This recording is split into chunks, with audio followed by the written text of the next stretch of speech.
Hello and welcome to the AAU TV Mid-Week News, and we are coming to you from the headquarters of the Association of African Universities in Accra, Ghana. My name is Jemima Deladem Dotsey. Joining me in the studio is... I am Agyemang Okyere Darko. And in our headlines for higher education, soft skills training and must for graduates who start work. And again, poor planning for online learning created disparities. And in our health news, timing of dinner and genetics affects individuals' blood sugar control. And tech news, robot successfully performs surgery on a big pig without any human assistance. We're in a special month of February, so just keep enjoying yourself. Go for a short break. We'll be back. More news on health and higher education. Stay with us.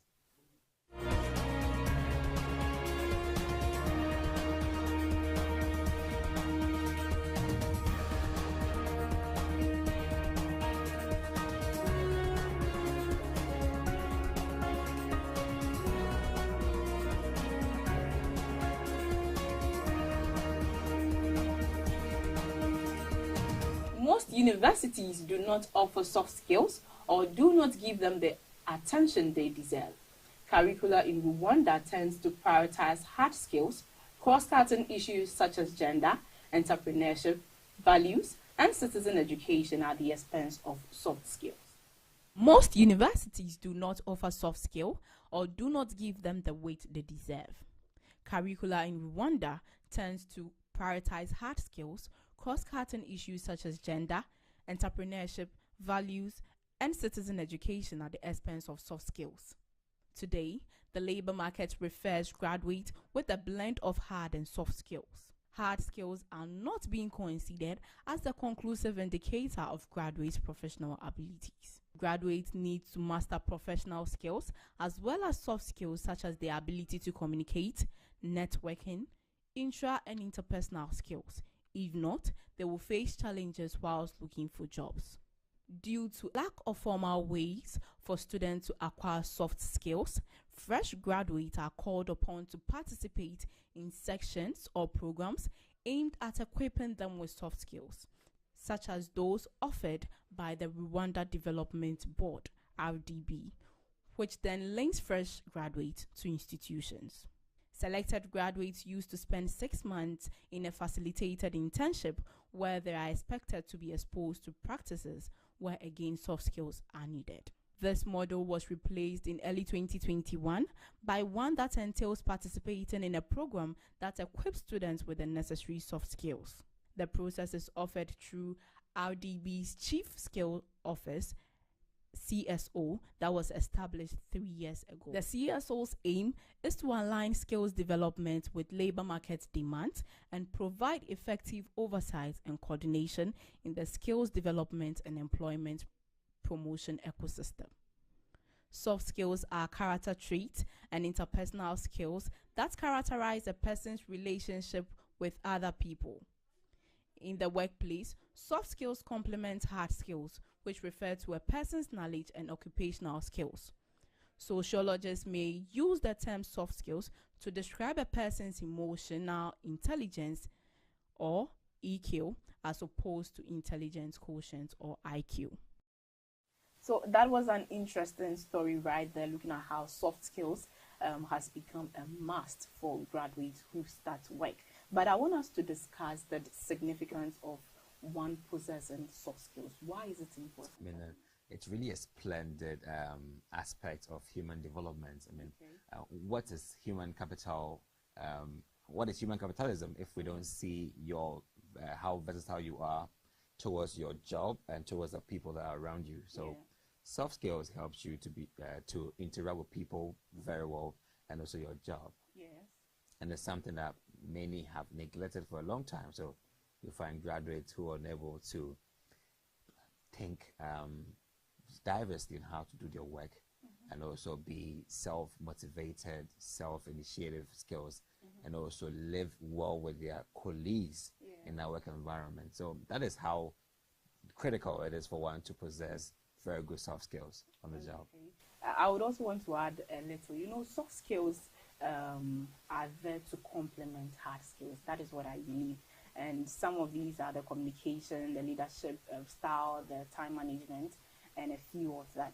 But some of these traits, aside the hard skills, are what employers look out for. Sure. You go to a place that you want to work, and apart from your certificate, the employer would want to see how you communicate, how you are able to work in a certain setting, and all that. So I also believe that having soft skills as part of your hard skill also helps you and helps where you want to work to. Yes. I think it's very important. But do you think soft skills is learned or is it taught? Yeah, that's where the issue is, that the line is driven. Where can one learn soft skills, or can one tend to on their own exhibit it? But basically, we can teach you how to be patient. Exactly. I can teach you how to communicate very well, but you need to learn from diverse sources, from the right people. What you admire when you have chances to visit organizations, to do internships. If you deprive yourself of all these opportunities, then you are the one who is depriving yourself from acquiring all these good skills. Because there are people out there who are very good in communication, who are very good in people relationship. They are sociable, they are effective, they are good leaders, they are able to build teams. And if you don't get close to them and then network and learn how they do it, you may be the best on the job, but you will not be effective in terms of soft skills. And soft skills is really a job. Yeah, basically. I mean, you can know how to work, but if you can't live with people and work effectively with people, then you are like an island. That's true. Sure. So you need to master very effective soft skills and make you excel on your job. Oh, that's true. But I'm also of the opinion that soft skills can be taught, but it's more of a learning-oriented something. Let me put it that way. I say this because soft skills are linked to personal traits. Personally, maybe you're a good communicator. Maybe personally, you have some leadership skills that is within you. You didn't have to find it difficult to get that. So I think it is important to know that learning has to do with gaining knowledge and skills by practicing, studying, and being taught. And then you can also be taught how to think and solve problems.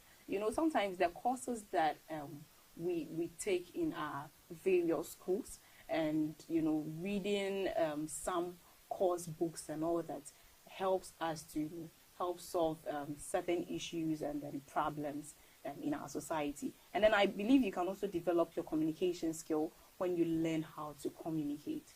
In a work environment, you just don't talk just because you want to talk. You have to know how to talk and when to talk and even how to say it. Exactly. Right? And no one can actually teach you how to be creative unless you develop it, you learn it yourself. So I mean, the individual's willingness to learn all these good virtues it plays a very key role. That's because true. you can teach you, but if you're not willing to learn, it makes no difference. That's true. And Agyemang, I want us to talk about the relationship between soft skills and the labor market. How is it going now? I mean, that's like this fork and knife relationship right here. Yeah. These two play hand in hand, so we can get the food served and well digested or well eaten. If without soft skills, how would the organization be like? We have work pressures and all these targets that has to be achieved. But without these things, there ought to be that self-monitoring, which is also a soft skill, amongst many other soft skills. Some people go to work and then because they want to achieve a target, they find no one around them. It's only them in that setting where you regard no one. It makes no point because we're living in a environment where you have colleagues, you have to interact with them. You can't just keep quiet the whole day at work. It makes no point. That is what the organization is all about. Organization, two or four people coming together with ideas and strength to achieve a goal, not one person. So in this case, you need to interact with the people and your work. Learning the relationship is what makes soft skills very important. The labor market is the exact place where this is exhibited. So I think that it's very important. I believe it's very important that students grow that love for soft skills and also complement their hard skills with these soft skills so they can thrive effectively on their jobs. Okay. I would say even though, employers value hard skills, some or most of them highlighted the importance of soft skills in selecting their candidates when they want to work with them. A survey I saw in 2018 on LinkedIn, I found that 57% of senior leaders thought that soft skills were even more important than hard skills. Exactly. And then employers in the labor market are now looking for employees who can make them realize their goals. So good customer service by employees that retain and bring new clients is what has been the demand for companies. You can have the soft skills, you can have the hard skills, your certificate and all those things, but if you don't have that, as you said, that connection, that relationship that you can exhibit at your place of work, I think it doesn't make your employer happy with your work, or it doesn't add up to what you have. True. And just to make it easy, soft skills is like your attitude towards your work, basically, and your attitude towards people you work with. That's true. So if you have a bad attitude towards your work, that is an example of your soft skill. And also the people you work with, how do you work with them? How do you live with them?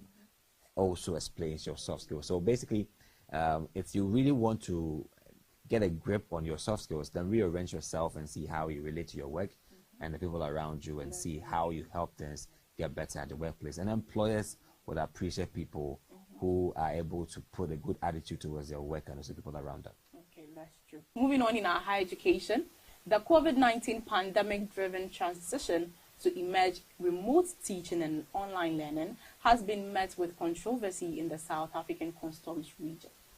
The COVID-19 pandemic-driven transition to emergency remote teaching and online learning has been met with controversy in the Southern African Customs Union SACU region, as a significant number of students from underprivileged areas in the countries were deprived of a fair and equal opportunity to complete their academic year, according to a research article published on 12 January 2022.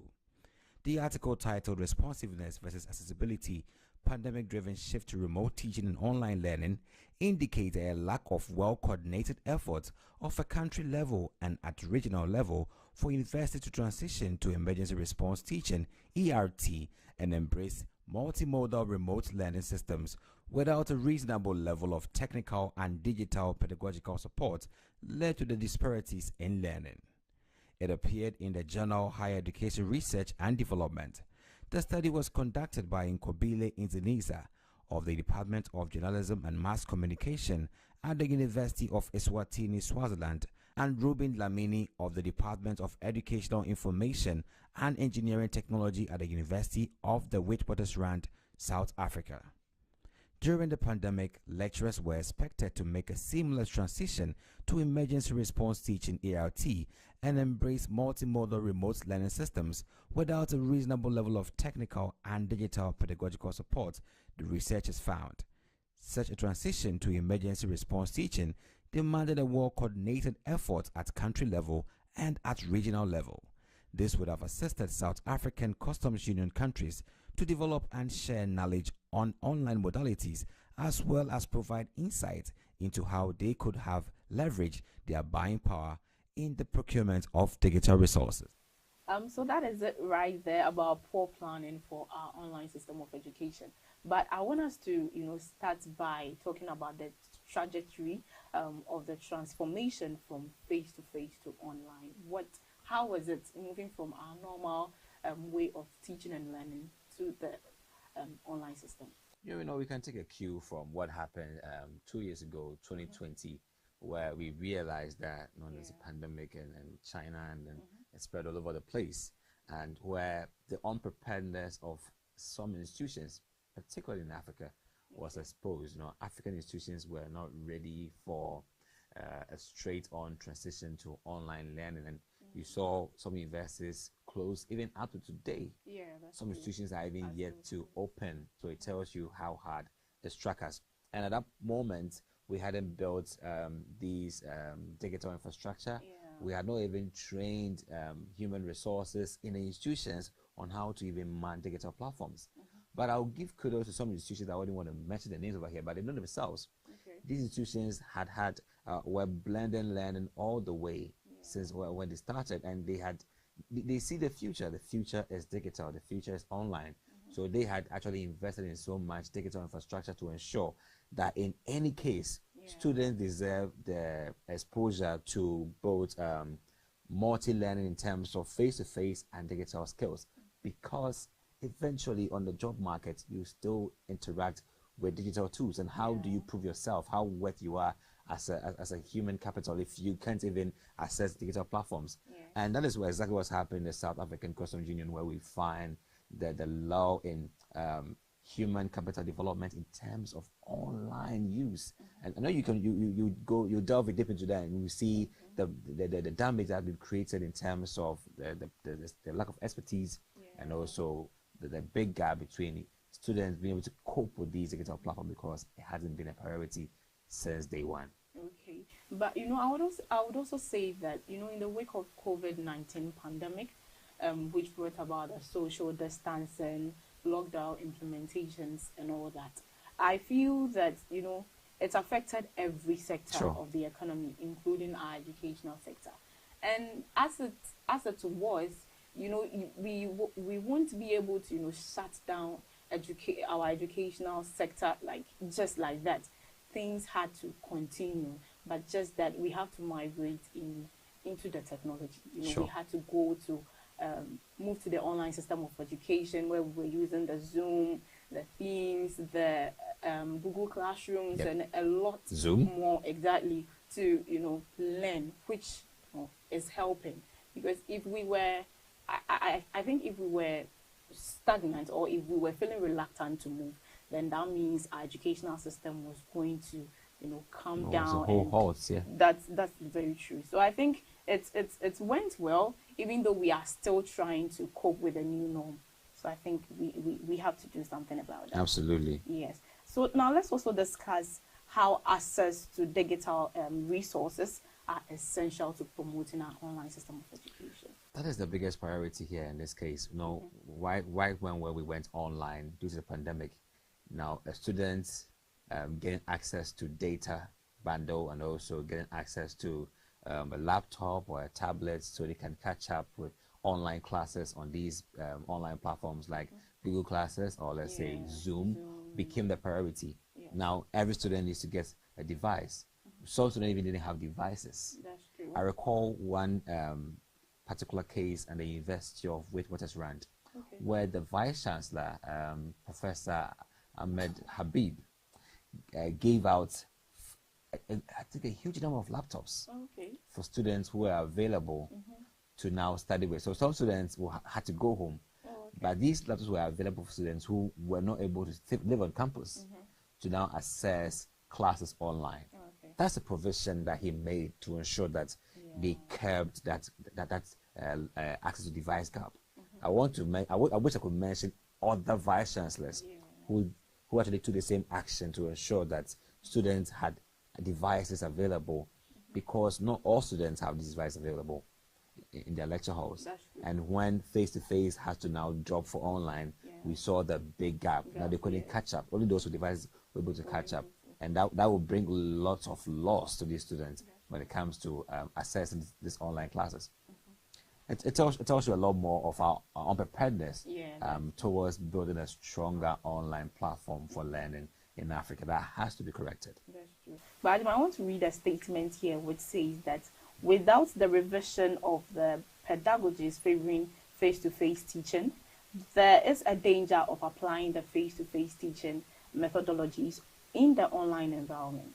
So with this, I want to ask, is there a need to rethink the curricula in the new digitized normal? What do you think? Yeah, I mean, one thing in Africa that our response to change is really low. We are so resistant to change. Change that brings so much growth. We are so used to the old things that we do, particularly in traditional learning. It would interest you to know that some big institutions in Africa during the pandemic went on a break, and we were thinking that they were coming back to re-strategize and go online. They came back doing the same face-to-face because that's what they know how to do. And as of today, they're still doing face-to-face.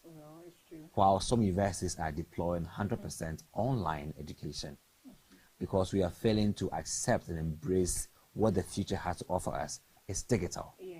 The World Bank brought the statistics about the next decade jobs, hot jobs, and all from number 1 to number 20 are all digital oriented. You have to be very good when it comes to digitization to be able to get a job in the next 20 years. So if you're a student, you better position yourself very well. And if you're an institution that wants the best for the students, you also have to invest in digital infrastructure. And with the question you're asking with regards to rethinking the curricula, when things change, it's a saying that when times change, people change. Yeah. Times have changed, whether we like it or not. Yeah, and we need to change to the times. What if I was a lecturer and I was in a lecture hall and I used to teach in a different way because I had students looking at me all the time? This time online, I can't use the same methods that I use face-to-face online. Things have to change, and this calls for some intensive training and development on how to cope, on how to learn new ways, new pedagogies, on how to teach and how to lecture, how to teach online. These have to be done. Every institution who has not done this isn't a future-oriented institution, because you're not thinking far to see how the future calls for. A time comes where we have to now study online, and you have it invested in your lecturers being able to learn new pedagogies on how to excel teaching online. What is your vision? So I believe that it's on point. New pedagogies would have to be introduced on how to successfully teach online, because we all know the same. Some students don't really, they find it very hard to learn face-to-face, how much more online, which is very turbulent, and it has so many issues, very volatile. And also the curricula. If we were in face-to-face system, the curricula is very fixed, because I'm there to report to something. This time I'm not there. It's the virtual environment. I'm far from you. There's proximity, but I'm connected. So are you still going to assess me with the old face-to-face traditional brick and mortar curricula? No. You have to diversify. You have to review it and find new ways of assessing me now whilst I'm online. And Africa needs the feet to succeed in this field. We need to revise our curricula because we're going online. Things must change. It's a challenge I throw to institutions. Things have changed. So change the way you do things to fit the times we're in, and we'll be okay. That's true. But, I think we can take it as a fair play from the student side and from the lecturer side. The curriculum that was designed for face-to-face was to ensure that everything is covered, all topics, all study outlines and all that was going to be, covered. But however, I feel there is always going to be a gap in applying such curricula to the online. Because as you said earlier, the online education, we are connected, but we are not physical. But with the traditional system of education, we are delivering, we are in front of you, we deliver and all that. So with that one, there are no gaps. But with the online, I just still feel there will be a little gap. This is because not everyone is privileged to have their devices, as you already said. Not everyone is privileged. So, now in these times it becomes a priority. Every student must get a device that they can link all up with. opinions are not equal. No, so it becomes a requirement for some people to get it. I told you about what the vice chancellor which university did, right? Well, universities, the vice chancellor can do the same thing. That's true. The true. vice chancellor trying to release laptops. Interestingly, with the traditional curricula, students were assessed because, like we asked you questions in the book. What is this? Discuss that. Explain this. Now, with online learning, we are exposed because the digital system is exposed. It has so much information. That's true. If you ask me what is environmental studies, I'm going to tell you exactly what somebody did. But you need to now change that evidence-based learning to project-based learning, where you now give us case studies, give us problems to solve, give us, allow us to now be creative. Online learning opens room for students to be creative. That is a whole creative learner-centered approach. And that is what we have to adopt. We are so antiquated to the old system where we would have to produce. What is this? And I'll produce. We have textbooks, we write them for you back. But it doesn't bring the quality in the students. The quality of the students is their ability to be innovative and creative about concepts they already know or they don't know, but now present in a different way. And we have to approach that same way, learner-centered. All right, learner-centered. We'll go for a quick break, and when we come back, we'll bring you more news. Stay tuned.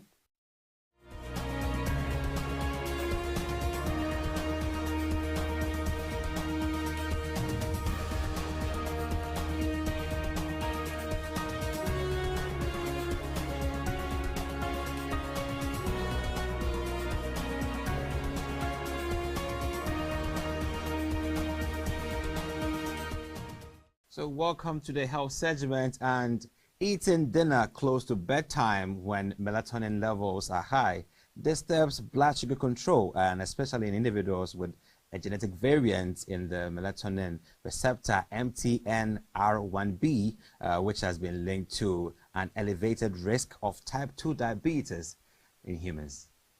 Control, which is impaired in individuals with diabetes, is affected by various factors, including the timing of meals relative to sleep, as well as levels of melatonin, a hormone primarily released at night that helps control sleep-wake cycles. We decided to test if late eating that usually occurs with elevated melatonin levels results in disturbed blood sugar control, says senior author Richard Saxena, PhD, a principal investigator at the Center for Genomic Medicine at MGH. For the randomized crossover study that included 845 adults from Spain, each participant fasted for 8 hours and then for the next 2 evenings had first an early meal and then a late meal relative to their typical bedtime. The investigators also analyzed each participant's genetic code within the melatonin receptor IB gene MTNRIB because previous research has linked a variant called the G allele. The investigators also analyzed each participant's genetic code within the melatonin receptor IB gene because previous research has linked a variant called G allele in MTNR1B with elevated risk of type 2 diabetes. In natural late eaters, we stimulated early and late dinner timing by administering a glucose drink and compared effects on blood sugar control over 2 hours, explains Saxena. We also examined differences between individuals who were carriers or not carriers of the genetic variant in the melatonin receptor. The team found that melatonin levels in participants' blood were 3.5-fold higher after the late dinner. The late dinner timing also resulted in lower insulin levels and higher blood sugar levels. This connection makes sense because insulin acts to decrease blood sugar levels. In the late dinner timing, participants with the MTNR1B gene allele had higher blood sugar levels than those without this genetic variant. We found that late eating disturbed blood sugar control in the whole group. Furthermore, this impaired glucose control was predominantly seen in the genetic risk variant carriers, representing about half of the cohort, says lead author Martha Graulet, PhD, a professor of physiology and nutrition in the Department of Physiology at the University of Murcia. Experiments revealed that the high melatonin levels and carbohydrate intake associated with late eating impairs blood sugar control through a defect in insulin secretion.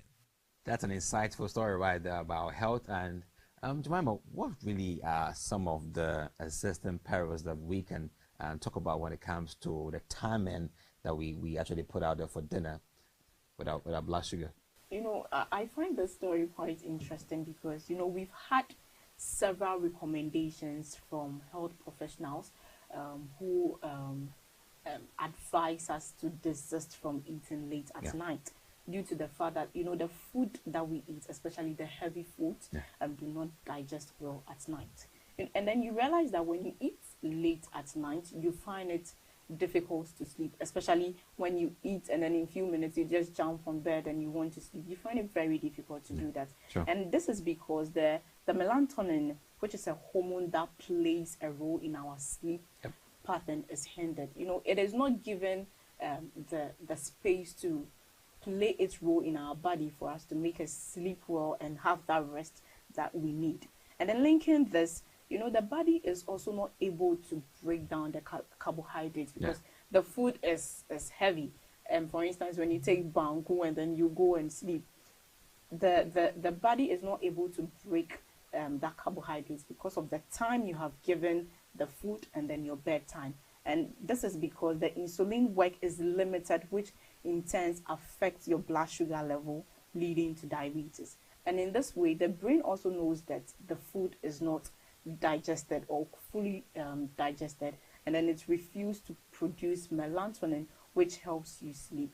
And this is a result of insomnia. You wake up and then, you know, you don't feel yourself, you don't feel your energy and then your system working as it is. Great. You know, the insomnia that you mentioned, when you eat, let's say, too much, or let's say eat close to bedtime, you actually increase your melatonin levels. I mean, they actually obstruct blood sugar control.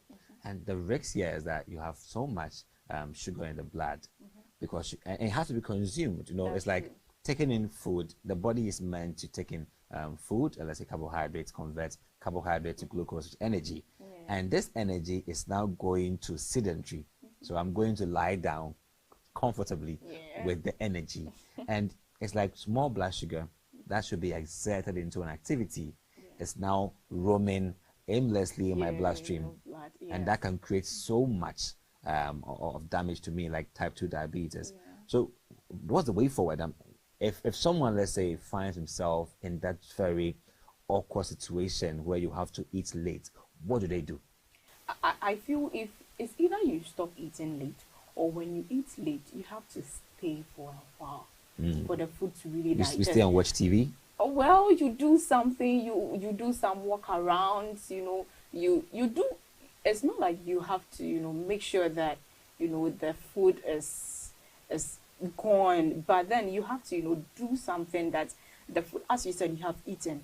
That is the food going to give you energy. You can't use that energy to sleep. You have to do something. You can walk around, chit chat for the time being, do some 1 or 2, jumps, pull your legs and all that, so that the food can, go to all the parts of the body.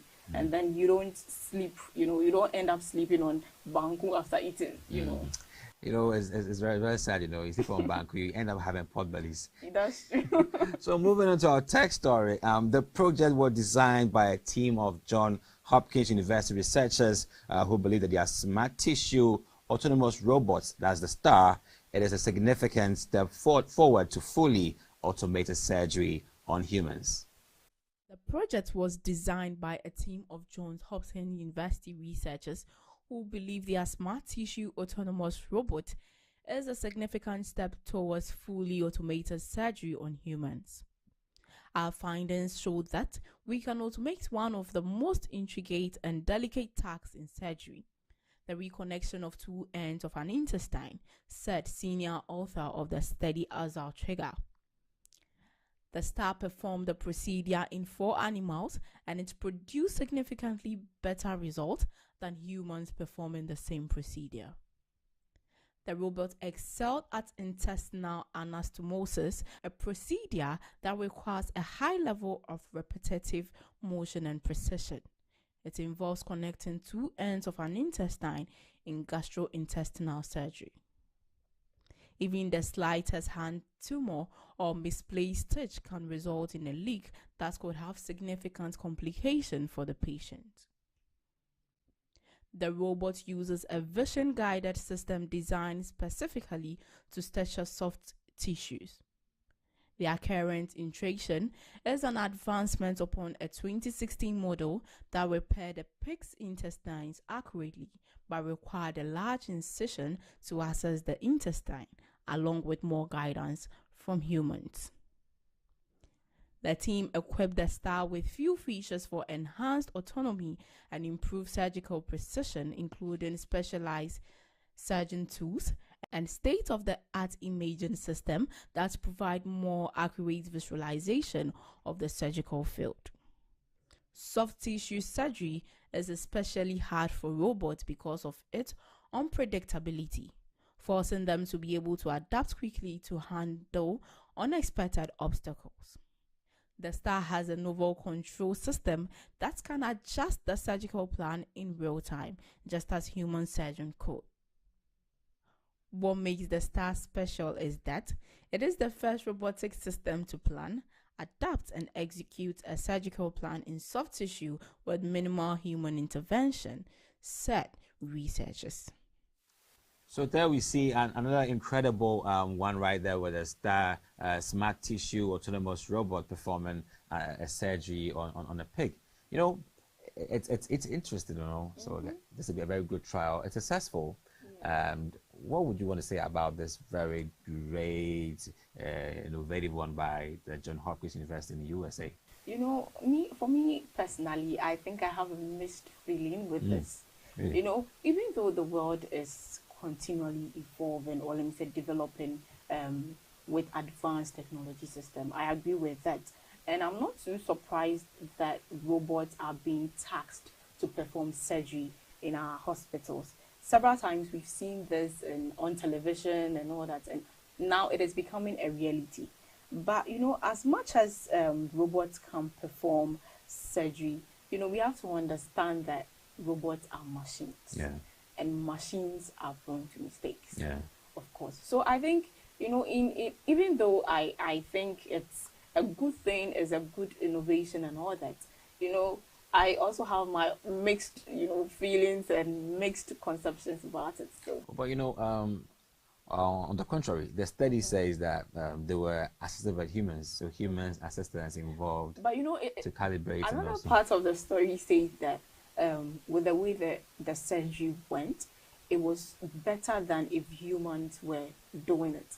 Yeah, you know? Based on a setting that, you know, the machine is built, programmed with speed, that's true, efficiency, and some guide or some supervision by a human. yeah. So if a human being is actually stitching a wound with such a human, with emotions and with the way that we are, Yeah. we are careful. We can't be so fast because we're not machines. Machines are built to be faster because they are controlled by a central unit. Yeah. But human beings are controlled by our brains, and we are susceptible to weakness and fatigue and emotion. So if I am performing a suture, I may suture, but I will take my time. I'll be thinking about someone. I may be thinking about someone else because I'm prone to all these. Yeah, the way I say we think about someone else, so we are safe. Oh yeah, we are safe because I'm a human being. Let's say before I entered the surgery room or the theater, my mom is not well. I'm doing my job, but I'm actually thinking about someone else, and I may not be able to do that faster. I may not be effective and efficient like our machine that will not think about anything, but it's programmed to just suture and suture very well within stipulated time.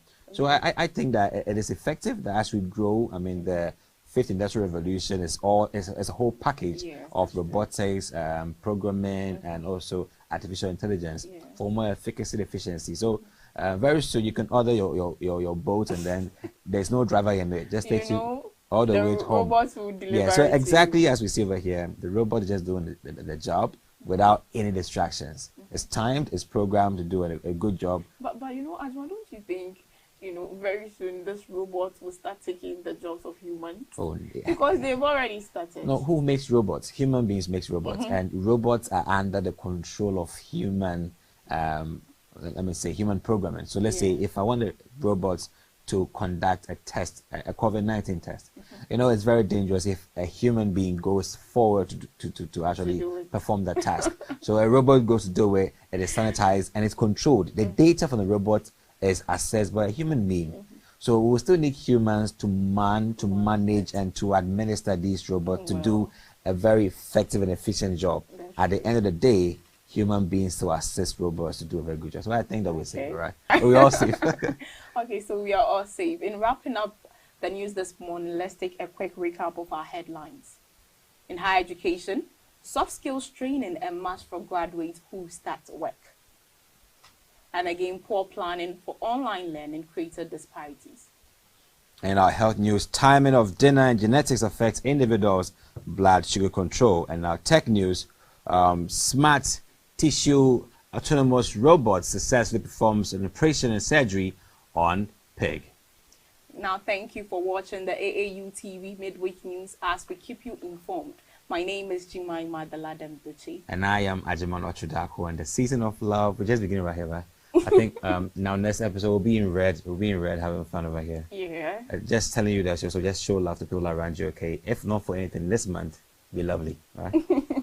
Thank you very much for joining us on AAU TV News. Have a nice day. Be safe and bye.